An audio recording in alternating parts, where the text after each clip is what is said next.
Le médecin a répondu que oui, elle était morte, mais qu'un miracle avait eu lieu. Alors qu'il voulait couvrir son corps, elle a toussé et s'est relevée. Le médecin leur a ensuite demandé de le suivre à son bureau pour leur montrer quelque chose d'important.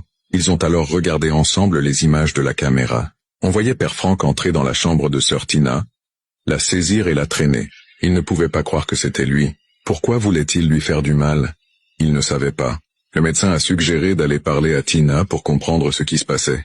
Ils sont donc revenus voir Tina et lui ont demandé si elle avait un problème avec Père Frank, en lui disant qu'elle était bannie de l'église à cause de son erreur. Tina a alors avoué que Père Frank était responsable de sa grossesse, qu'ils avaient cette liaison secrète et qu'elle n'avait jamais voulu avorter. C'est aussi lui qui lui avait donné un boisson, ce qui l'avait fait tomber inconsciente. Les révérends étaient déçus. Beaucoup de choses se passèrent dans l'église sans qu'ils s'en rendent compte. En rentrant en voiture à l'église, ils savaient déjà les secrets de Père Frank. Il devait être arrêté pour tentative de meurtre et il serait déçu de sa fonction de prêtre. À leur arrivée, ils sont allés directement à l'appartement de Père Frank mais il n'y était pas. Ils ont cherché partout dans l'église, interrogeant les servants. Mais personne ne l'avait vu en réalité. Père Frank savait qu'ils avaient redécouvert ses secrets. Alors il s'était caché dans l'église, car fuir à l'extérieur n'était pas une bonne option. Il s'était caché dans la penderie, dans la chambre de sœur Margaret. Il savait qu'elle couchait aussi avec lui, et qu'elle pourrait peut-être l'aider à s'échapper. Vous ne croirez jamais ça, mais c'est arrivé. Ce père révérend se cache actuellement dans une armoire, parce qu'il a fait quelque chose de terrible. Il a mis enceinte une sœur révérende et a même essayé de la tuer. Ça semble fou, non? Il s'est caché dans la chambre de sœur Margaret, exactement dans son armoire, en espérant qu'elle le sauverait, alors que toute l'église le cherchait.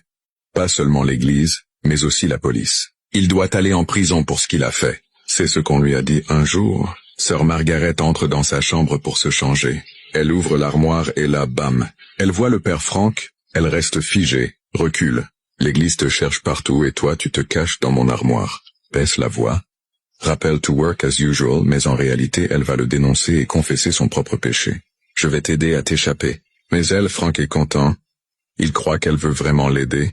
Elle lui dit d'attendre pendant qu'elle vérifie si tout est clair dehors. Frank attend calmement, mais Margaret va voir les responsables de l'église.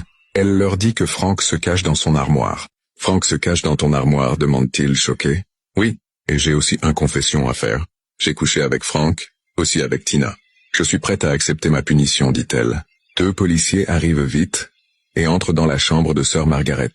Frank pense que c'est Margaret, sort de l'armoire. Et là, il voit les responsables de l'église et les policiers. Silence. Tu es en état d'arrestation pour tentative de meurtre, dit un policier. Frank est menotté et emmené. Le procès est immédiat. Frank est reconnu coupable de tentative de meurtre. Sa peine est un peu allégée, parce que la victime est toujours en vie. Mais il ira en prison assez longtemps pour apprendre sa leçon. Tina est sortie de l'hôpital, mais elle a malheureusement perdu sa grossesse. L'église annonce que Tina et Margaret peuvent continuer à venir, mais seulement comme membres normaux, plus comme sœurs révérendes. Après tout ça, certains pensent que Frank n'est peut-être pas aussi mauvais qu'on croit. Il aurait été piégé parce que c'est Tina qui l'aurait forcé. Au début, sa seule erreur a été de confesser quand Tina lui a dit qu'elle était enceinte. Mais obsédé par son statut de prêtre, il a fait n'importe quoi pour le sauver. Apprenons à accepter nos erreurs et à changer plutôt que d'essayer de tout cacher comme Frank.